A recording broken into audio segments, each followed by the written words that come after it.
So the run is considered to have started when that logo on the bottom left there disappears. So right about now. And right off the bat, you want to unequip everything because it's not like you need armor in a no-hit run anyway, right? Make sure you dual wield your twin blades, and we're just going to run past this section because there's nothing of interest here. That dude's going to shoot an arrow at you, so just strafe it. Run past him. Make sure to hug the left wall because he's going to shoot another arrow here. And make sure to keep an ear out for the sound effect of the crossbow firing, so you have enough time to dodge. We're gonna drop here. It's a shortcut and you don't really need the bonfire on the left anyway.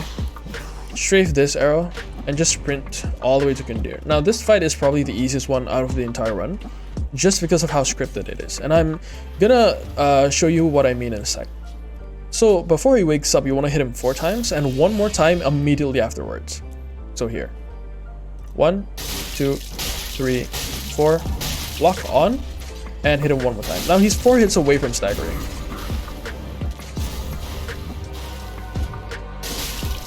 You don't have to roll this one. So he's 1 hit away from staggering now. Make sure you have full stamina when you stagger so you can full punish this dude. Now you want to make your way behind him and full punish him again. This is going to stagger him 1 more time, and once your stamina bar reaches halfway, you can end the fight. And that's it. The Gundyr fight. Pretty easy, pretty simple, and I think you understand why I said that the fight is scripted, because you know exactly what he's going to do, and you also know exactly what you have to do in order to chain stun him. And once you get that down, it's gonna be very easy.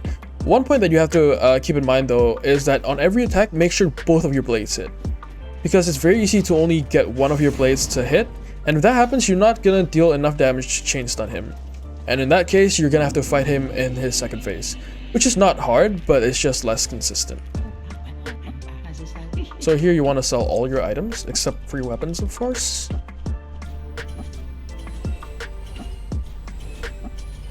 And you're gonna want to buy a few items for the run later on.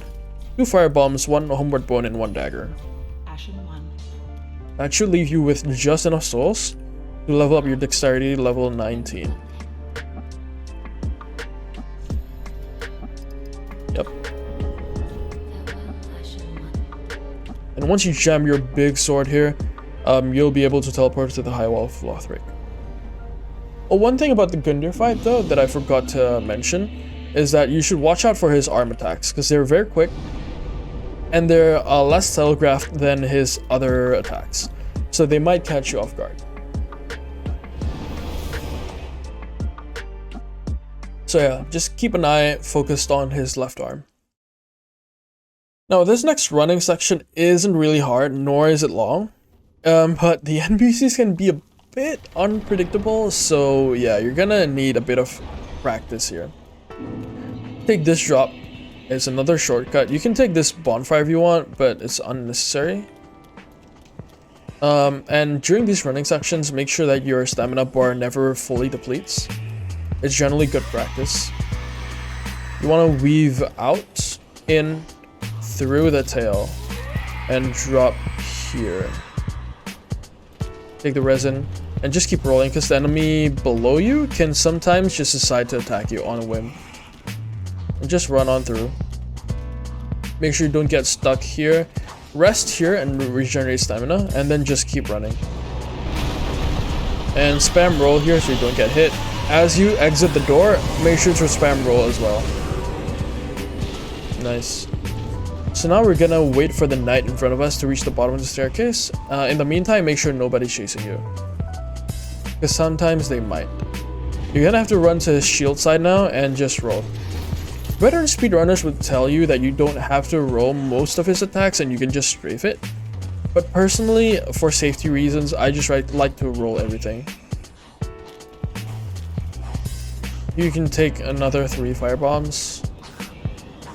And you're gonna drop here.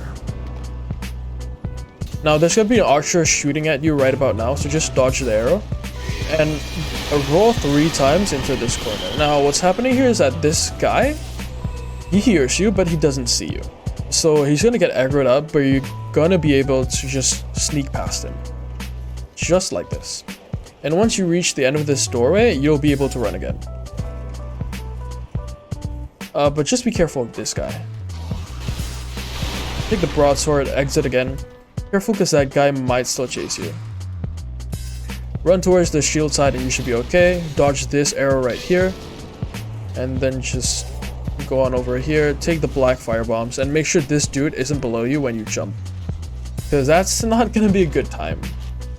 Take this ember. For you to sell later on for souls. And this is where I would normally do like my menuing. I would equip my weapons here and my resins. But if you're not comfortable with doing so right now, you can always just do it later.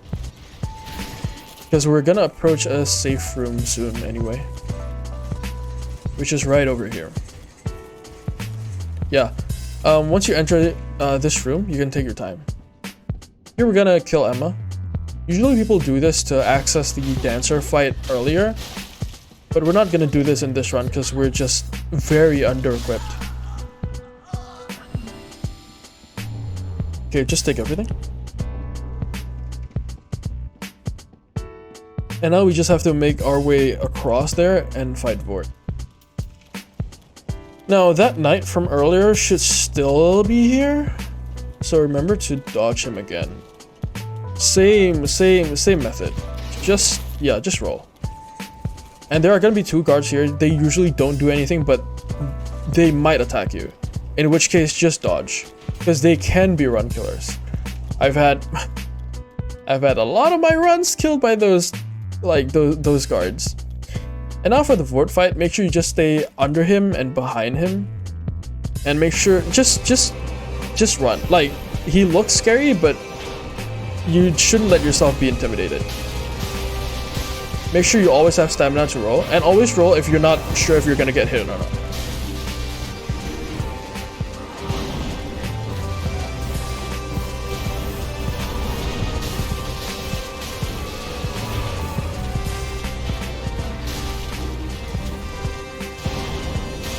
Here you can punish.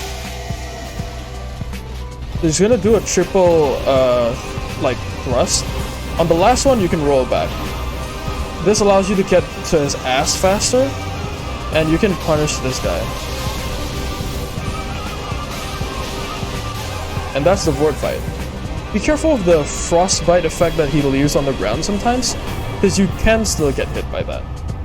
So that's the Vort fight basically. You don't need to actually no, you have to activate this bonfire. Remember to do that for later on the run. At least I think so. Not sure. Just do that just in case. And you might as well rest here too. Yep, okay. So now we're just on our way to the undead settlement.